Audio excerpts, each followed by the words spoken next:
Okay, the role of English, the necessity of learning English in the modern world, cliche after cliche. True or false? That's an interesting question. It is undeniably true. No matter in what field, unless one limits oneself to, say, Korean studies, or just I can't imagine which field of study might exclude English. We see that doctors must know English, and doctors who are ambitious and want to get ahead will attend conferences abroad, and everything will be held in English, and every speech will be made in English. That's just a typical, though minor, example of how these things work. Medicine is an obvious case, but I have proofread articles for doctors that they submit for publication. Why me? Because, of course, they submit them in English. Why? So that more people will read them. It just goes on and on. Now, most doctors do not know English well. Most Korean doctors do not. I know this. But they want to improve, and really they have to improve. Now, this leads to the second stage. If a person really wants to improve his or her English, probably the best thing he or she can do is go abroad, go to the States for some period of time, a year, go to school there, if possible. And I know this is a sore point for let's say, liberal leftist Koreans, because this puts the entire matter, makes the entire matter decided by money. But money has a lot to do with education anyway. There's no doubt about that. Resources, courses, hagwons, money and education are connected. Everyone knows that, and one question is, should they be? But of course they have to be.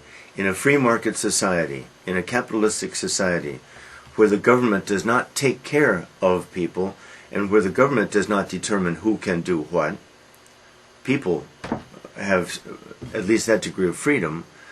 Of course, if one has money, one buys what one wants, one does what one wants with that money. But this is irritating to some people, of course. And when Korean TV shows show large numbers of Korean kids, young people, wasting money abroad, as happened a few years ago, I remember, that really galvanized public opinion, turned it against this phenomenon. Now, I could talk about this for a long time, and most of what I would say you know well. Our topic is the learning of English a good or a bad thing? It could be argued that it's not a good thing, but economically there's no question it's a good thing. Economically, so if economics is important, if economics is the priority, then of course learning English is absolutely essential, and there's no way around it. When I look at the English language, the quality of the English language, I have serious questions. I don't have any questions at all. I don't think it's a very good thing. The language that people learn is American English. American English is not a sensitive, delicate tool. And American English is not really, I think, probably a very good language. It's overloaded with our sloppy, shabby idioms, as you call them, though I wonder sometimes what you think idioms are, but idioms are ungrammatical expressions that acquire validity over time. Now, language changes, but the number of expressions a language has which are ungrammatical might be a reflection of something bad. Sloppy thinking, ignorance of grammar, indifference to grammar, indifference maybe to language itself. So that's my objection to this universalization of English, but it's unstoppable.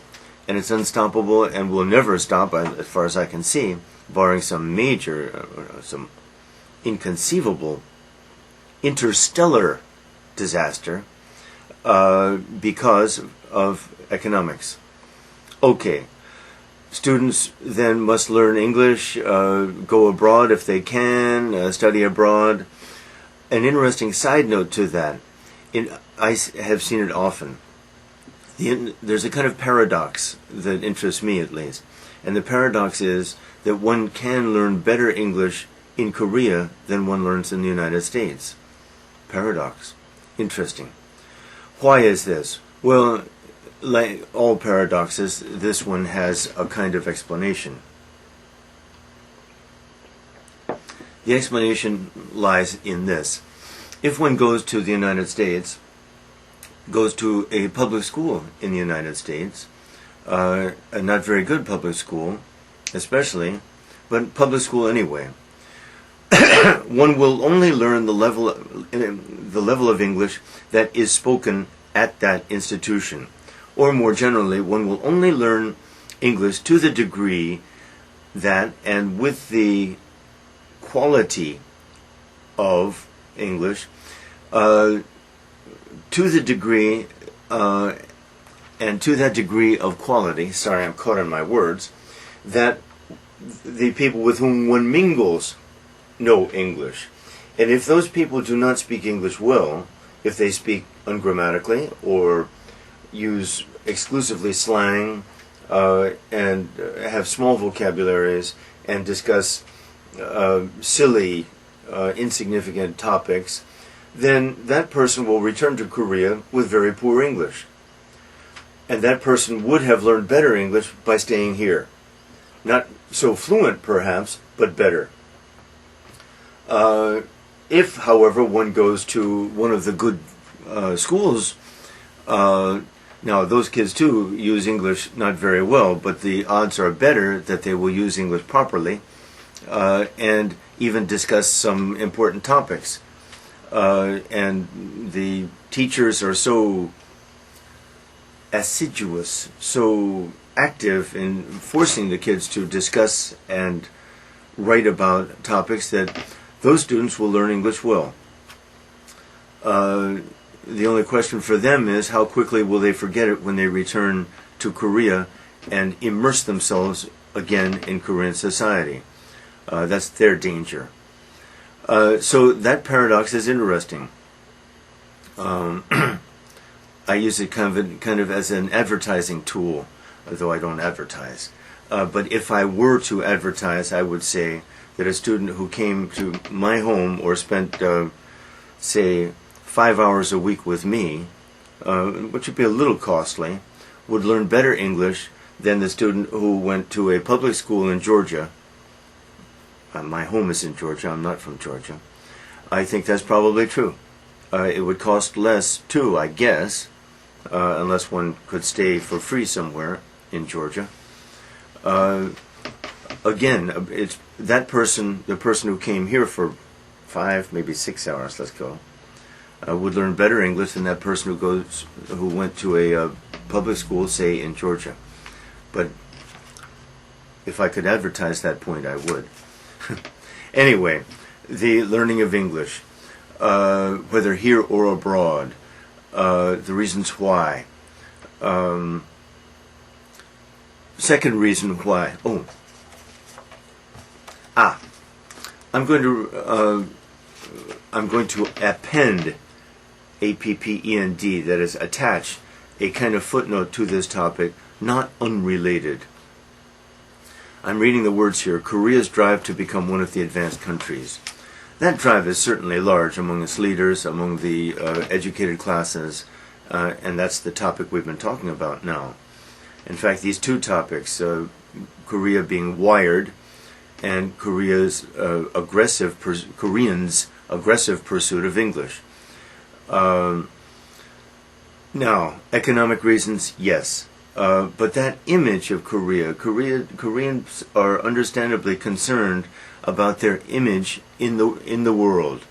Korea does not want to be regarded as some third world country, and I don't think anyone regards Korea as such.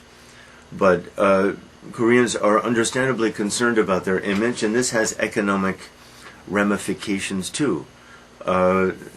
People who are looking for business deals Koreans want those people to think Korean, to think at least of LG and Samsung or Hyundai and look around. Economics. But a second element of this is the image that Koreans want to have. And I'm glad of this. They don't want to be regarded as mutilators, memers of the English language. The difficulties for Koreans to learn English are huge because of the differences between the two languages. Just huge. Insuperable, I think. But Koreans do pretty well. Now, related to this image topic, I had a conversation with a sharp student the other day, thoughtful, reflective, and we were talking about the drive toward coeducation in Korean schools. This process is now a fait accompli, I guess, in Seoul, and maybe many, maybe even most other places in Korea. Fait accompli, French, in American slang, a done deal. In other words, it's a fact, it's already happened. In Daegu, of course, it hasn't already happened. It is happening, pretty slowly, I would say. Korean conservative Gyeongsangbuk-do people resisting it. And I think maybe their instincts are not wrong. Because what in the end are the benefits, what are the reasons for coeducation? Gender equality of education, that is, but that just means getting the same education. And certainly girls at good girls' schools received educations equal to those of the boys, or almost equal anyway. Socialization. This is a sticky one. So that boys and girls learn how to talk to each other, become less tongue-tied and shy and so forth. And by the way, as a footnote to that, become more sexual, more sexually active. That's a guaranteed concomitant, I would say. And that will lead to teenage pregnancies and things like that. But I'm not using that as a shock argument, as most people would, because the number of teen pregnancies is never going to be large. It's a little shocking in the United States, but it's still not huge. I mean, it's rare when it happens, even in the United States schools.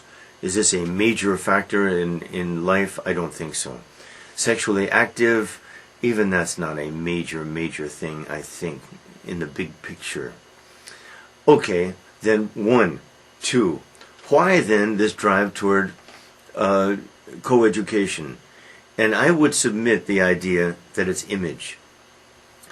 Korean government and thinking educated Korean people are concerned about Korea's image.